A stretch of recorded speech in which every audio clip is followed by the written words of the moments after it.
Alright, so here we have the TTS MasterTune. Now what we're going to do with this is we're going to reprogram the factory ECU that's already in the motorcycle.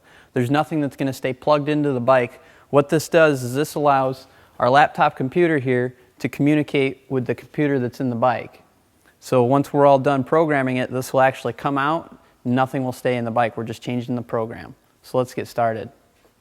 Okay, now the first thing we're going to do is locate the diagnostics port on the motorcycle. Now on any bike with drive-by-wire, like this one, which is a 2010 bike, the diagnostics port is always going to be on the left-hand side. And if it has throttle cables, it's always on the right-hand side.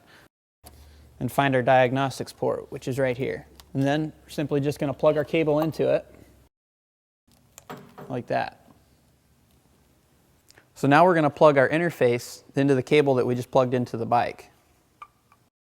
Now next we're going to plug in our other end of the cable. Now we're going to plug our cable into the computer, into the USB port.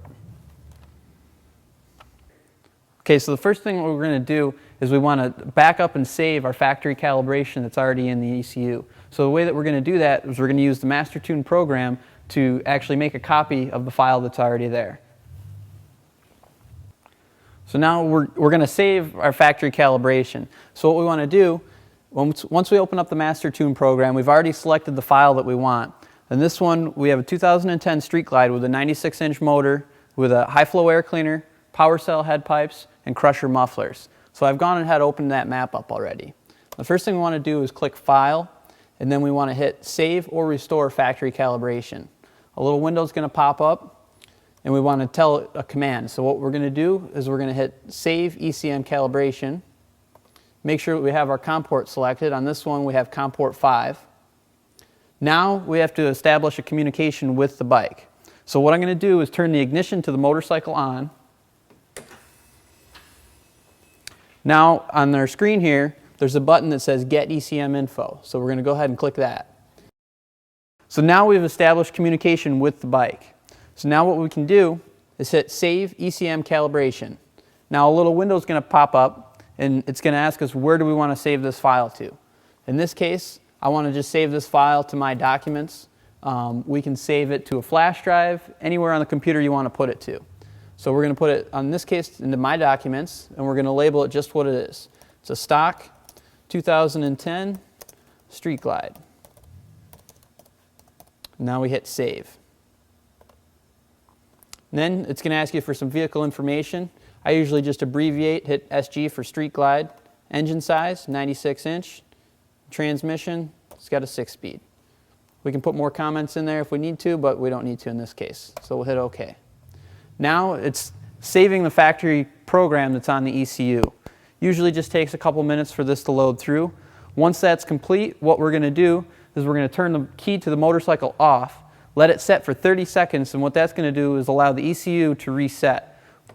Okay, now on these newer bikes here, when the ECU resets, you're going to actually see the needles on the dash for the tachometer and the speedometer are just going to drop down just a hair. When it does that, that's when you know the ECU is reset, and then it's okay to go ahead and turn the bike back on and go ahead and program it.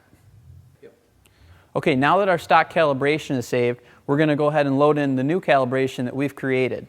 So the first thing we're going to do, turn the key on, and we want to establish communication with the ECU. So we're going to hit Get ECM Info. Now we're going to hit Program ECM Cal. A little window is going to pop up, says we recommend doing some backing up the factory map. We've already did that, so we can just go ahead and hit OK. Now another window is going to pop up, and this one's pretty important, especially for the guys that ride 110 bikes and 103 bikes that have factory auto decompressor, which is for the startup. So what's going to pop up is it says ACR solenoid settings. Now we want to disable it on this bike because this bike does not have it. If you ride a newer 110 or a newer 103, you want to make sure that that box is checked enabled, because if it's checked disabled, the bike's going to start harder. So this one's disabled. We're going to go ahead and hit Save and Program. Now another window comes up, which is the speedometer calibration. The TTS MasterTune allows you to change the settings to the speedometer. If you change primary ratios, gear ratios, anything like that, tire size, there's a calculator in here that's going to allow us to do that. We didn't change any of that on this bike, so we're going to go ahead and just hit Skip and let this program. So now we're programming the bike. That's it. Once this is done, we're going to turn the bike off, let it sit for 30 seconds, and then we can go ahead and start it up and ride it. That's it.